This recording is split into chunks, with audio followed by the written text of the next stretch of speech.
Você precisa conhecer agora a nova plataforma progressista OM Play, Outro Mundo em Debate. Vem conhecer, entra na plataforma, você vai encontrar cursos com os principais pensadores da história do mundo.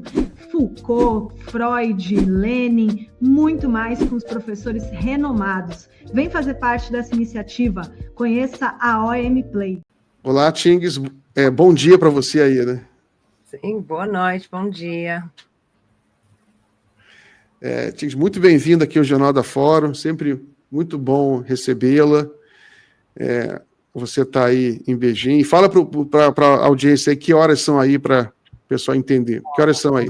São 8h30 da manhã, 11 horas na frente, no futuro, vamos dizer. Exatamente. Está lá, Tings, no futuro, né? Ela está no dia 2 de outubro, né? Aí é dia 2 de outubro. Então ela está no futuro. Ah, mas eu também estou no dia 2 de outubro, Miguel. Já é meia-noite aí em Portugal, né? Sim. Tem 2 viajantes do futuro aqui, né, aqui no Jornal da Fórum. É isso aí, Tings. Tings, então a gente... vem cá, tem uma data importante, que é a data da Revolução Chinesa, né? Foi quando? Foi hoje? Foi ontem, 1º de outubro, que agora a Revolução Chinesa completa 76 anos. Porque hoje para mim, né? Aqui sim. É 1º de outubro. E tem um feriado, né, o Tings? Tem um feriado dia 1, 2 e 3, não é isso? Tem uma semana, na real, porque a gente tem feriado 2 vezes por ano, maiores, né? Que é agora e também o Ano Novo Chinês, que normalmente é em janeiro ou fevereiro. Aí alguém pode perguntar assim, nossa, mas o Henrique sabia que tinha um feriado agora. Curiosamente, eu comprei uma coisa num aplicativo chinês no AliExpress e eles me avisaram que poderia atrasar porque esta semana tinha aí um feriado enorme no meio. Ainda bem. Legal. Vocês viram? Não é todos os trabalhadores e trabalhadoras na China que estão sendo explorados. Também tem férias. Eu até ia comentar isso. Esses feriados são levados a sério na China, né? Realmente tudo para. Tings, então, uma coisa que eu queria conversar contigo, que você escreveu um artigo e é uma coisa que todo mundo tem curiosidade, porque esse ano ficou muito evidente, né, em função do aniversário de 50 anos da derrota do fascismo, teve vários eventos no mundo inteiro, teve evento na Rússia, né, muito, muito grande, o presidente Lula foi lá, 50 anos, porque a Segunda Guerra Mundial terminou em 1945, então esse ano faz 50 anos do término da Segunda Guerra Mundial, derrota do fascismo. Não, 80, Miguel. 80. 80, desculpe, não sei porque eu falei 50. 80 anos de final da Segunda Guerra, teve a comemoração lá na Rússia, em Moscou, o presidente Lula foi, e teve também uma muito impressionante em Pequim, né, que a gente acompanhou aqui pela televisão, muito impressionante o desfile. Inclusive, essa foi a razão, o Trump ficou com uma inveja, tanto que você viu que o discurso que ele foi fazer ontem, ele, o Peter Hegseth e o Trump fizeram um discurso horroroso lá, chamaram todos os generais do mundo inteiro para fazer um discurso dizendo que eles estavam com sobrepeso, uma coisa vergonhosa. Mas, enfim, o Ocidente, Tings, esse é o seu artigo, eu acho muito interessante a gente falar sobre isso, o Ocidente, ele diminui o papel da China, da Rússia também, né? Tem gente que nem sabe, teve uma entrevista aí daquela Kaja Kallas, que ela falou, falaram que a Rússia ganhou do fascismo, olha só quem disse, né? Enfim, sobre a China, o pessoal sabe menos ainda, né, o papel da China. Conta um pouco para a gente aí como é que, dessa história, depois a gente vai conversar sobre como é que é ensinado nas escolas. Na China, quando começa essa Segunda Guerra, essa guerra contra o fascismo, quando começa e quando termina, na sua opinião? Acho que essa questão é fundamental, mas ainda com esse aniversário, né, para lutar. E tem uma batalha de memória também, né? E eu acho que a história que é ensinada no Ocidente, que é a Segunda Guerra Mundial, começou em 1939, com a invasão da Polônia, e foi vencida pelos Estados Unidos na última hora.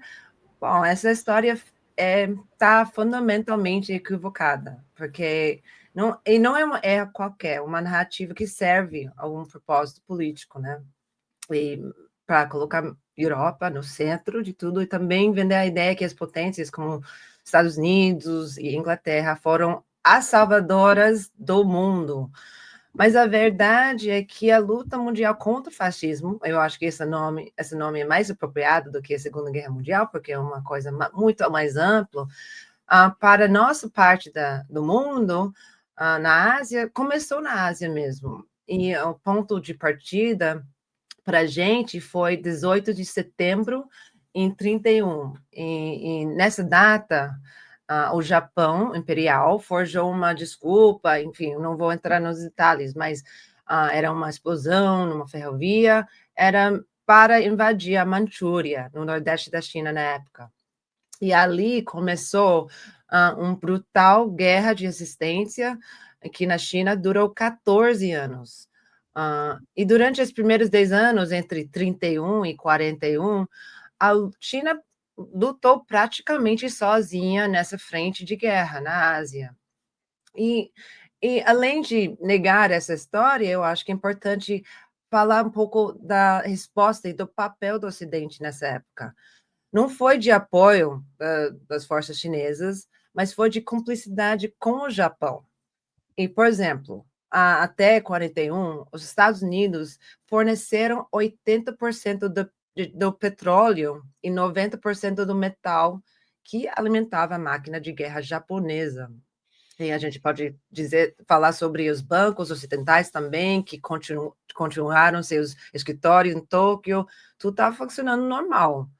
E eu acho que isso é uma perspectiva a partir de uma pesquisa, a gente vai lançar logo pelo Instituto Tricontinental, tinha uma estratégia que é meio cínica também, meio deixar o fascismo japonês crescer, e a China, que eles viam como uma ameaça revolucionária, porque mesmo sendo antes da Revolução Chinesa, as forças comunistas já estavam surgindo como as forças hegemônicas. Então, tinha uma lógica também de como usar fascismo japonês e a China e ver se como eles conseguem se destruir. Um pouquinho como aconteceu também na Europa, com a Alemanha nazista e a União Soviética, enfim. Então, eu acho que o papel da China foi gigantesco. Durante esses 14 anos, a China segurou a maior parte do exército japonês, que não só atacou a China, né, era na Ásia, no leste da Ásia, sudeste da Ásia, e chegou também no sul da Ásia. E sem isso, é bem possível que as forças japonesas poderiam ter atacado a União Soviética pelo leste também. Enfim, eu acho que essa história é muito importante, só para destacar sobre as mortes, sacrifícios, né? É que, claro, muita gente não conta sobre como a União Soviética perdeu 27 milhões de pessoas, mas menos conhecida ainda é pelo menos 24 milhões chineses e chinesas, 24 milhões morreram lutando contra o fascismo. Então, não é, por exemplo, os Estados Unidos, Reino Unido e outros aliados entrando, que juntando era poucos porcentagem do total de mortes. Então, eu acho que é importante nesse momento para resgatar essa história sobre a guerra, uma visão mais internacional. Ô, Tim, isso é uma coisa que eu pensei agora, que também ninguém fala, que a Segunda Guerra, a luta contra o fascismo na Europa devastou a Europa, né? Destruiu muita coisa, mas depois de 45, houve grandes financiamentos para a Europa ser reconstruída. A China não recebeu financiamento nenhum. A China, terminada essa luta contra o fascismo, pelo contrário, né? Na realidade, depois da derrota contra o fascismo na China, a China foi atacada ainda pelo Ocidente, né? Foi alvo de sanções destruidoras, foi isolada do mundo depois da Revolução Comunista de 49, né? E você teve o apoio dos Estados Unidos, como você já mencionou, ao Japão, teve também o apoio depois ao Chiang Kai-shek. Quando o Chiang Kai-shek faz a guinada para a direita e ele isola os comunistas, ele ganha apoio total dos Estados Unidos, né? Absolutamente. Acho que um exemplo principal, que é muito absurdo, é o chamado Tratado de São Francisco, em 51, né? Que os Estados Unidos fizeram paz com o Japão e transformaram em seu principal parceiro militar na Ásia. E não só isso, eles excluíram propositalmente a China e a União Soviética, que fez os maiores sacrifícios. Mas isso era projeto político, né, para criar essa aliança anticomunista, para construir esse país como o maior aliado, e meio apagando essa história, os crimes durante a Guerra do Japão. Então, não só eles não tinham apoio para reconstruir países como a China, mas eles construíram seu aliado no Japão para tentar conter o comunismo na Ásia. Então, tem vários níveis disso, e a gente ainda está vivendo um pouco dessa história, essa configuração que está surgindo hoje em dia na chamada Nova Guerra Fria contra a China. E também uma coisa que ninguém fala no Ocidente, né? Na China, não sei, você fala para a gente aí como é que é ensinado, mas é que o estrago e a violência cometida pelo Japão, né? Por exemplo, não se a expressão fascismo japonês, eu só ouvi agora, esse ano, que você tem um debate, uma tentativa de você resgatar essa história, porque também algumas histórias. No meu caso, eu comecei a ler mais sobre a China, que tem o massacre de Nanquim, né, que é um dos maiores massacres da história da humanidade, que mataram 200, 300 mil pessoas em poucos dias, e foi uma coisa horrível, um estupro em massa, muita violência. O Japão, isso aí também não é ensinado, né? Como é que o chinês vê isso? Bom, eu acho que isso é muito importante entender que isso não é um capítulo no livro da história na China, é uma memória viva, e algo que é muito presente na sociedade e também na identidade do país até hoje. E, sobretudo hoje, ou ontem para a gente, que é aniversário da Revolução Chinesa, que completa 76 anos, que a gente entende muito bem, não poderia ter acontecido sem essa vitória contra o fascismo japonesa 4 anos antes. Mas, claro, essa história é ensinada nas escolas, com foco nessa guerra, que aqui é chamada a Guerra de Resistência dos Povos Chineses contra a agressão japonesa. É meio longo, mas durou esses 14 anos que a gente já falou. Mas existem, por exemplo, museus importantíssimos, como em Nanjing, tem o memorial do massacre de Nanjing, que eu tive a oportunidade de visitar, que é quase um local de peregrinação para o povo chinês. Também, claro, o governo promove essa memória com feriados também. A gente viu, a gente já mencionou, o dia 3 de setembro, aquela grande desfile militar de mais de 10 mil soldados e presentes de chefes de estados de mais de 20 países para comemorar a vitória. Também tem datas importantes, como 18 de setembro, o começo da primeira invasão japonesa no 31, também 13 de dezembro, que é em memória de Nanjing. Nessas datas, as sirenes de ataque aéreo, não sei como falar essa palavra. Aéreo. Tocam no país inteiro e tudo para. É um momento que todo mundo faz minutos de silêncio, é muito impactante. Por Nanjing, pelo massacre de Nanjing. E também para 18 de setembro. Mas eu acho que mais impressionante agora, como isso está ensinado, é pela cultura popular, principalmente no cinema e através das séries. E o cinema virou um grande campo de essa batalha pela memória histórica, desde nos anos 50, 60, né, quando essa indústria começou, mas a gente está vendo, ultimamente, nos últimos 10 anos, tem um resgate dessa história pelos blockbusters gigantes. que viraram esses eventos culturais que mobilizam chineses, blockbusters chineses. Exato. Por exemplo, em 5 anos atrás teve um filme, Os 800, sobre a defesa de um armazém em Xangai, e foi o filme com maior bilheteria do mundo naquele ano. Eu acho que muitas pessoas já ouviram falar sobre a Batalha de Lago Changjin, que não era sobre a Segunda Guerra Mundial, mas sobre a Guerra da Coreia, mas essa história é bem ligada. E esse ano saíram vários filmes e séries, especialmente para esse aniversário de 80 anos. Um deles chamado Dead to Rights, pelo menos eu não sei o nome em português, mas é sobre massacre em 37. E só para destacar... Peraí, estou anotando aqui para falar para o pessoal. Esse 800 eu já identifiquei aqui. Em inglês é The 800, né? Que é sobre a Batalha de 37, né? Batalha de 37 em Xangai. Os 800. Dead to Rights. Não sei como fala Dead to Rights, porque é um nome um pouco... Enfim, você pode pesquisar o filme deste ano sobre o massacre de Nanjing. Mas foi um grande sucesso, foi um evento mesmo. Achei eu acho aqui. Dead to Rights. 400 milhões de dólares só na China e liderou bilheteria por 16 dias consecutivos, então era um evento mesmo no país.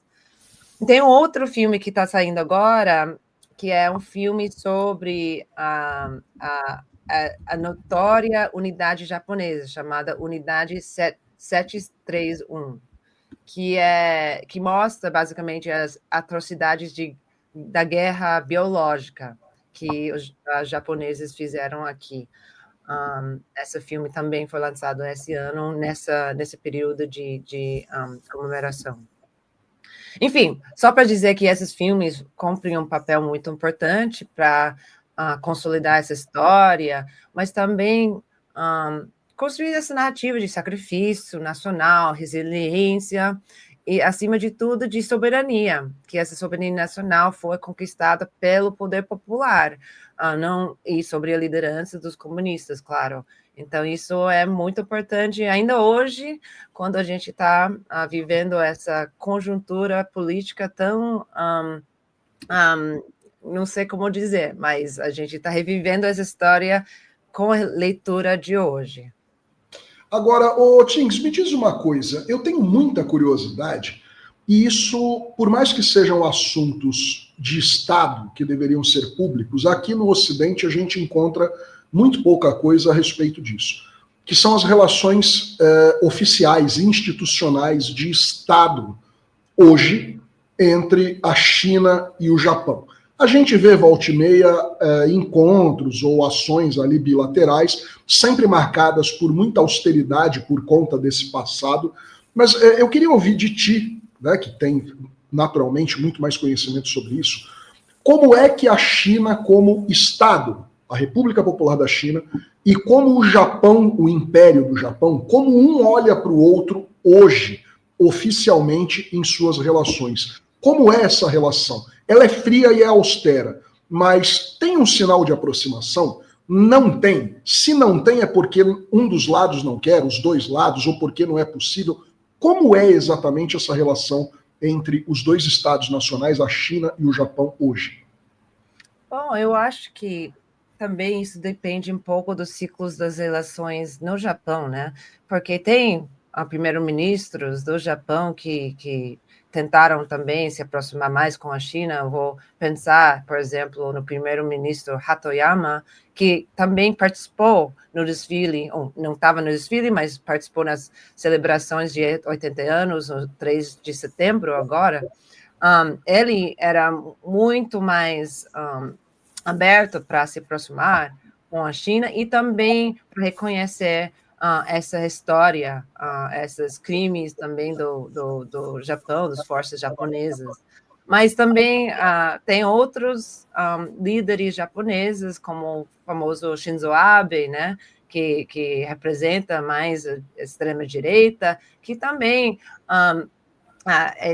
sempre tem essas controvérsias, tipo, por exemplo, não sei se vocês já ouviram dessa chamado Yasukuni, que é um templo, né?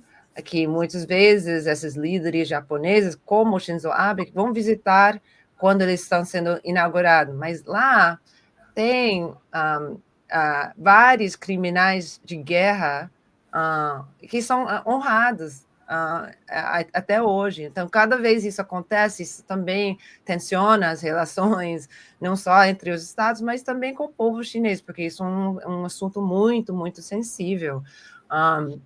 E ele falou, na real, eu estou lembrando, 10 anos atrás, quando a gente fez a comemoração de 70 anos do fim da guerra, Shinzo Abe falou uma coisa, tipo, a gente não pode deixar nossos filhos e nossos netos e as gerações no futuro para carregar esse peso, e tem que pedir desculpas essa história. Então, é uma questão sempre de lutar contra esse revisionismo histórico e também lutar para a história da perspectiva dos povos da Ásia, não é só do Japão. Então, só estou dizendo isso impacta muito também as relações, às vezes, quando fica mais fria, quando se aproxima um pouco mais. Mas isso também não necessariamente impacta as relações entre os povos, né? Isso é diferente do que é nível de estados. Eu ia te perguntar isso agora exatamente. Existe um intercâmbio, uma circulação, ou moradores, ou migrantes? Existe um fluxo de japoneses na China e chineses no Japão? Como é a relação entre os dois povos como pessoas? Bom, existe, em certa forma, sempre tem, por exemplo, esses grupos, delegações que vão visitar a China, do Japão, para comemorar essas histórias e esses tipo de intercâmbio, de amizade entre os povos. Isso existe. Mas não tem, por exemplo, uma grande população japonesa aqui, não tanto. Mas isso em geral, não tem grandes populações imigrantes, assim. Mas eu acho que é importante destacar que sempre tinha uma relação de solidariedade, especialmente com os comunistas e pessoas de esquerda do Japão, tipo escritores, militantes, artistas, pessoas que recusaram de contribuir nessa guerra japonesa. Então, isso foi fundamental para construir o movimento comunista na China, na época também. E a gente não pode negar essa contribuição de vários japoneses nesse processo. Isso antes da Revolução Comunista, né? O pessoal daquele movimento 4 de Maio. 4 de maio, né? Muitos estudaram no Japão, né? Exatamente. Você tem todo um debate que até que o Marx, né? Muitas obras de Marx chegaram via Japão, né? Foram traduzidas no Japão, depois chegaram na China, os intelectuais chineses estudavam no Japão. Agora, o Japão nunca pediu desculpas oficiais, né, pelo que ele fez nessa época, né? Ou teve uma desculpas oficiais, um evento que a Alemanha fez várias vezes. A Alemanha tem monumentos em homenagem aos judeus. O Japão tem isso? Existiam algumas coisas assim, mas ainda ficam com esses pontos mais sensíveis, como eu falei do templo, Yakusuni, várias coisas que ainda ficaram bem não resolvidas, vamos dizer. Tá bom. Xingos, então, trazer um pouco para a atualidade agora, aproveitar, a gente tem mais uns 4 minutos, sobre geopolítica, né? Você teve recentemente o encontro do primeiro-ministro indiano, Modi, com Xi Jinping, e houve aquela foto com Putin também, os três lá, de mãos dadas. Aquilo causou muita impressão. Como é que está se desenvolvendo, na sua opinião, essa relação geopolítica entre esses gigantes asiáticos? Bom, eu acho que tem várias coisas, né? Porque isso aconteceu, essa famosa foto, junto também com a famosa foto do 3 de setembro, com os chefes de Estado junto com Xi Jinping, com Putin na frente, também líder de Coreia do Norte. Então, para pensar um pouco o que a gente tem falado, de comemorar essa história, quem não está presente, eu acho que é muito interessante, né? Porque tem uma certa continuação de uma certa divisão geopolítica mundial desde o final da Segunda Guerra Mundial. Eu já mencionei esse Tratado de São Francisco, em 51, quando a União Soviética e a China foram excluídos, né? E criar esse bloco meio Ocidente contra esses poderes autoritários, comunistas, etc. Claro, hoje em dia a União Soviética não tem mais União Soviética, é a Rússia, mas é interessante ver essa nova movimentação e essa falta de participação dos líderes dos países ocidentais. Então, eu acho que, junto com essas agressões, por exemplo, do governo do Trump, essa guerra de tarifas contra tantos países no sul global, tantos países na Ásia, estão na real, acelerando esse processo de juntar esses países. Não é um bloco assim como o Ocidente, mas com interesses comuns, sobretudo esses interesses de proteger a soberania nacional, porque agora Brasil, Índia, mesmo aliados como Coreia, aliados dos Estados Unidos como Coreia, estão sofrendo essas agressões unilaterais dos Estados Unidos com seus aliados na Europa, que sempre vão seguir a linha política dos Estados Unidos, e agora a gente está vendo essa configuração surgindo. E é muito bom. Ontem eu estava jantando com um companheiro indiano que está visitando, e agora, pela primeira vez, foi bem fácil para ele conseguir um visto. Então, a gente está também vendo a consequência de essa relação esquentando. A gente tem que ver ainda, mas é graças à decadência do imperialismo que nossos países estão se aproximando um pouco mais. E vamos ver o que vai acontecer nos próximos períodos.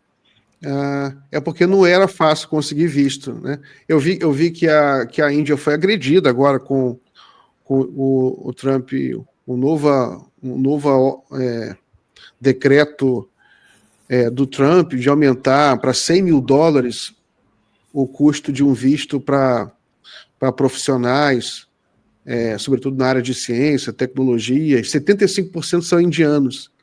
E os Estados Unidos já vem atacando a Índia, transformou a Índia em saco de pancada, na verdade, né? Saco de pancada.